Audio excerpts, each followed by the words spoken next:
we all are living in a radical situation. A radical situation is a moment, a period of collective awakening produced by two different factors. One is a very difficult situation. Jobs, assets, expectations are gone. Solid safeties defining, cementing social life melt into thin air. But second, increasing evidence that what the powers that be are doing aggravate the situations instead of solving our problems.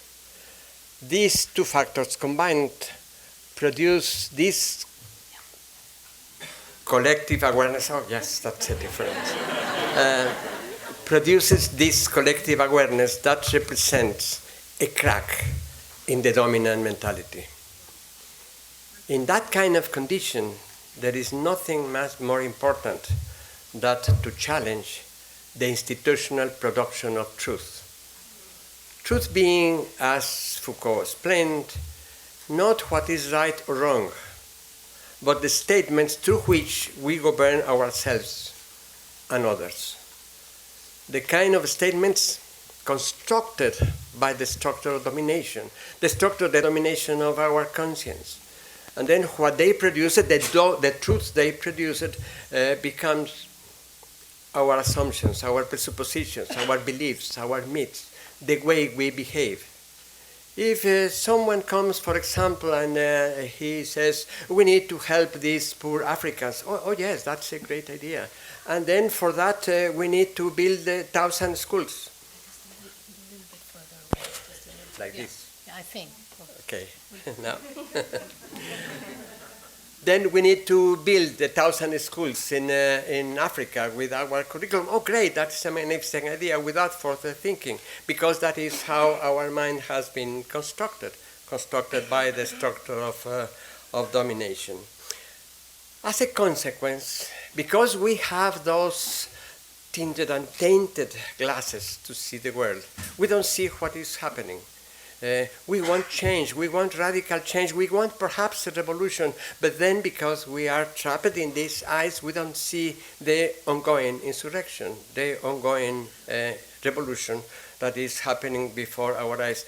Part of it is because we have been waiting for the old revolution, for the old way of doing a revolution.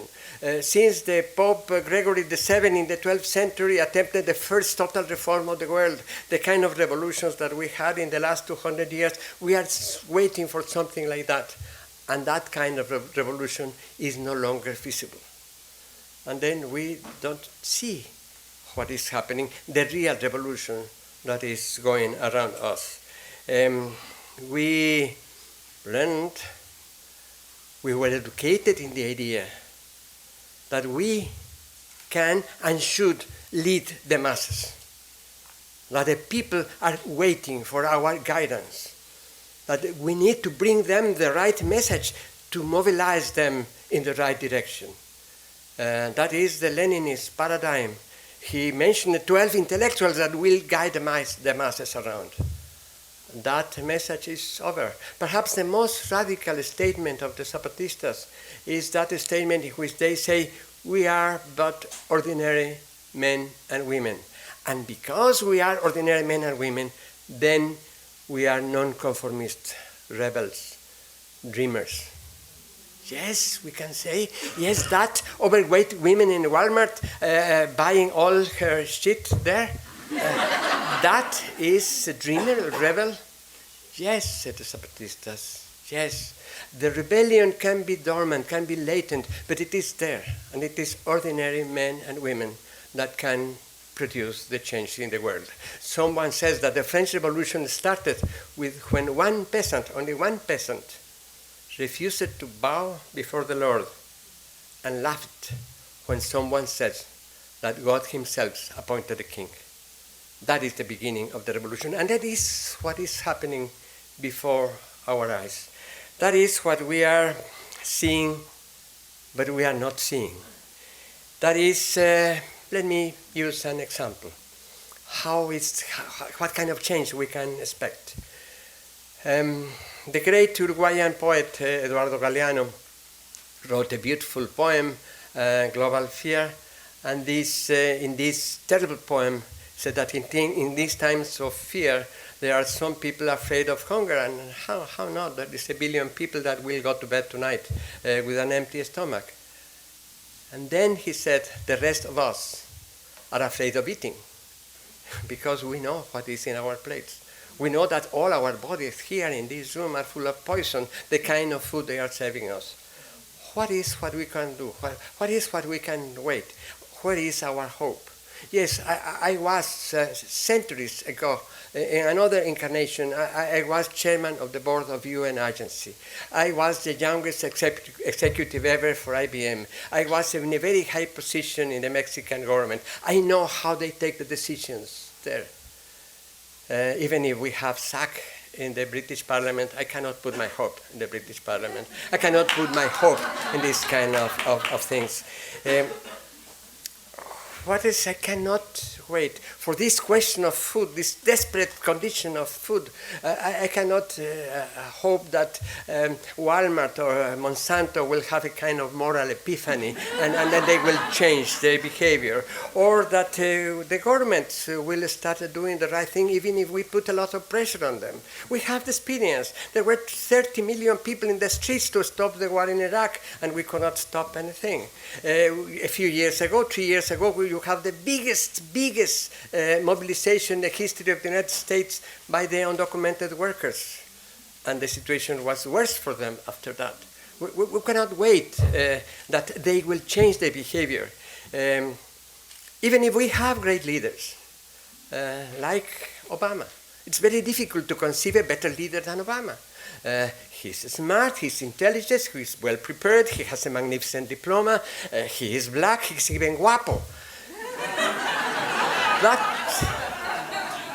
my son abandoned almost every other activity to work for the Obama campaign, and he is now frustrated and suffering because of what is happening.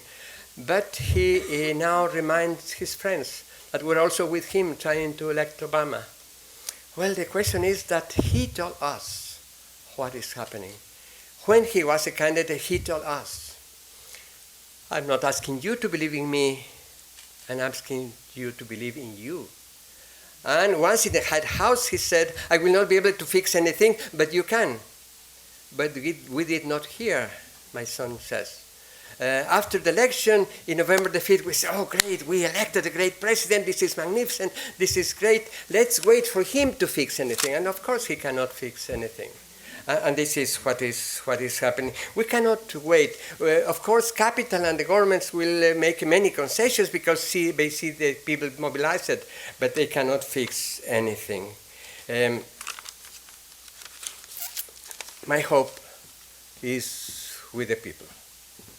That is the people, ordinary men and women, that can change the situation in this planet, the urgent situation in the food. I believe, for example, in Via Campesina, Helena, my friends tell me that they are today 800 million affiliated to Via Campesina. First, please try to imagine the biggest organization on earth to put in one single organization 800 million people without leaders and without activists.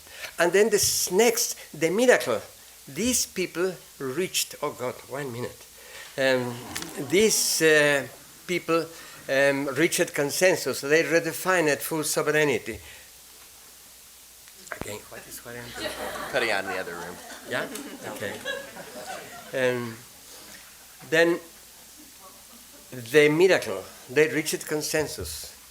They redefined food sovereignty. And it's pure peace and wisdom. What is food sovereignty for them? It is very simple. We need to define by ourselves, not the market and not the state, what we are going to eat.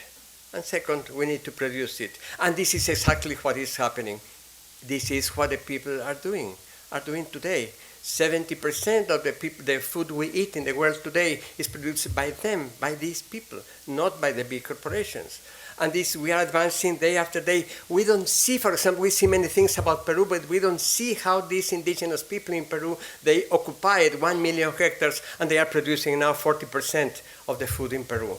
We don't see how in every aspect of the reality we can see here Here in the US, we can see in Pasadena, California, you can find one guy that is producing 3 tons of food of 400 vegetables in 362 square meters in the city. We don't see how kilometers of lawns where they have absorbed all the pesticides, more than agriculture, kilometers of lawns now are transformed and they're producing tomatoes and they are producing poblanos and many other things. We don't see what is happening everywhere because we are too busy seeing upstairs.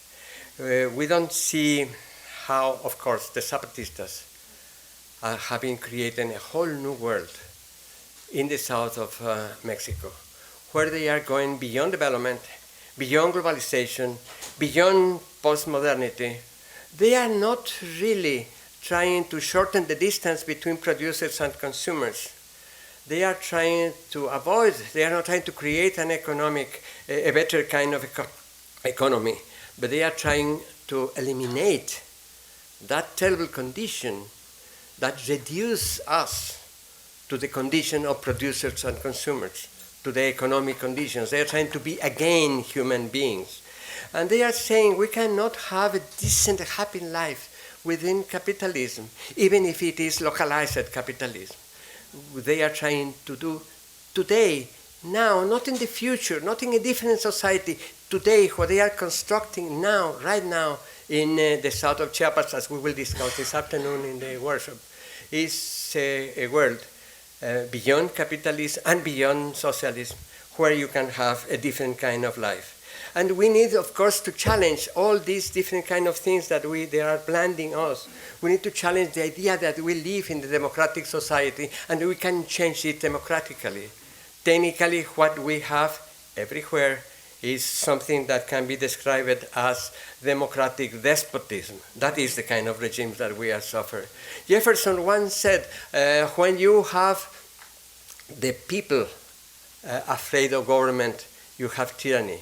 And when you have the government afraid of people, you have freedom. We now have both tyranny and freedom because the governments are in panic because we are mobilized, and we are intimidated because this government panic are using a lot of violence. We need to recognize that the kind of capitalism that we have all around the world is state capitalism. That is what we use it to the category we use it to describe the Soviet Union. It is now today all over the world. That is savage capitalism with militarization and control. Yes, we need to, this is the end, I have no more time, but I want to conclude saying let's try to celebrate the new world emerging before our eyes. The kind of world that have been created by everywhere. I can use a few seconds more to end saying something that happened just a few months ago in Greece. October 28 is the national holiday in Greece. As always, as usual, they have the big parade, all the students marching. And then before the authorities this year, this month, instead of turning the face to the authorities to salute them, they turned the face to the other side, to the people. And then a friend of mine, Katerina, wrote to me her emotions of that day, and she wrote to me the following. I want to share with you this very short statement. She wrote, how you organize a revolution, how you stop the destructive force of the powers that be, I don't know. But today in Greece, we are experiencing civil disobedience everywhere. We live within the system, we live among them, but we think, we act, we breathe, as if we were beyond them, their closet world. We break every day the discipline they are trying to impose on us. We reject the rules. We live among them, but without them. They don't listen. We don't want to see them. They are still in power. They are taking the decisions against us and using violence. But we are no longer recognizing them. We are turning our face to another side, to ourselves. And this is what is happening everywhere, I think. Thank you.